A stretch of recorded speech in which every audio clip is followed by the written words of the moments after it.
আমি তওবাকারীকে কেমন ভালোবাসি জানো নি রে বান্দা? আমি আল্লাহ তওবা করনেওয়ালারে এত মোহাব্বত করি, গুনাহ করাটা এত মারাত্মক না, তওবা না করাটা যেমন মারাত্মক।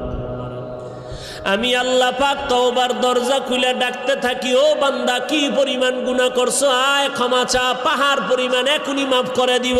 কারণ এটা আমার স্পেশাল পাওয়ার। আমি আল্লাহ তোরে এতটাই মোহাব্বত করি, তওবা করবি। আমি আল্লাহর মোহাব্বত নিয়া জাহান্নামের ভয়, 2 ফোঁটা চোখের পানি ছেড়ে যদি তওবা করো, চোখের পানিটা গালের নিচে যাওয়ার আগে সব গুনাহগুলো মাফ করে দিব। قل يا عبادي الذين أسرفوا على أنفسهم لا تقنطوا من رحمة الله। আল্লাহ বলেন, নবী জানায় দেন